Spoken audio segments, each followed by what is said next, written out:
Dopamine trap ಅಂದರೆ ಏನು? Dopamine ಒಂದು ಮೆದುಳಿನ ರಾಸಾಯನಿಕ ಕೆಮಿಕಲ್. ಇದು ರಿವಾರ್ಡ್ ಮತ್ತು ಪ್ಲೆಷರ್ ಫೀಲಿಂಗ್ ಕೊಡುತ್ತದೆ.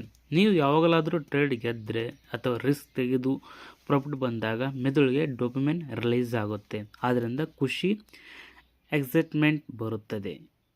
ಆದರೆ ಇದು ಟ್ರ್ಯಾಪ್ ಆಗಬಹುದು. ಟ್ರೇಡಿಂಗ್ನಲ್ಲಿ ಡೋಪಮಿನ್ ಟ್ರ್ಯಾಪ್ ಹೇಗಿರುತ್ತದೆ? ಫಸ್ಟ್ ವಿನ್, ಡೋಪಮಿನ್ ಬೂಸ್ಟ್ ಆಗುತ್ತೆ. ವಾವ್, ನಾ ಗೆದ್ದೆ ಅನ್ನೋ ಫೀಲ್ ಬರುತ್ತೆ. Second, brain wants more dopamine.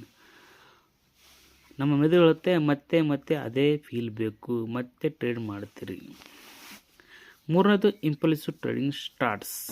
ನೀವೇನು ಮಾಡ್ತೀರಿ ಅಂದರೆ ಅವಾಗ ಅನಾಲಿಸ್ ಇಲ್ಲದೆ ಲಾಜಿಕ್ ಬಿಟ್ಟು ಥ್ರಿಲ್ಗಾಗಿ ಟ್ರೇಡ್ ಮಾಡ್ತೀರಿ.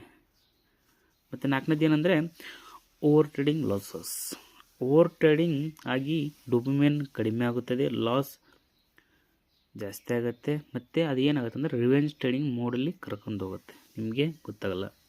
ದೊಡ್ಡ ತೊಂದರೆ ಏನಂದರೆ ನೀವು ಪ್ರಾಫಿಟ್ಗಾಗಿ ಟ್ರೇಡ್ ಮಾಡ್ತಾ ಇಲ್ಲ, ಡೋಪಮಿನ್ ಥ್ರಿಲ್ಗಾಗಿ ಮಾಡ್ತಾ ಇದ್ದೀರಿ ಅನ್ನೋದು ಗೊತ್ತಾಗದೇ ಇಲ್ಲ.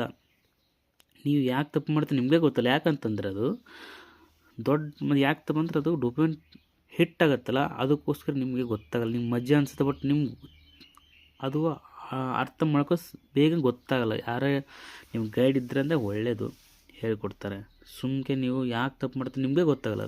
ಸೊ ಅದಕ್ಕೆಲ್ಲ ಸೊಲ್ಯೂಷನ್ ಏನಂದರೆ discipline first, emotion letter, trading general maintain ಮಾಡಿ, ಫೀಲಿಂಗ್ಸ್ ನೋಟ್ ಮಾಡಿ.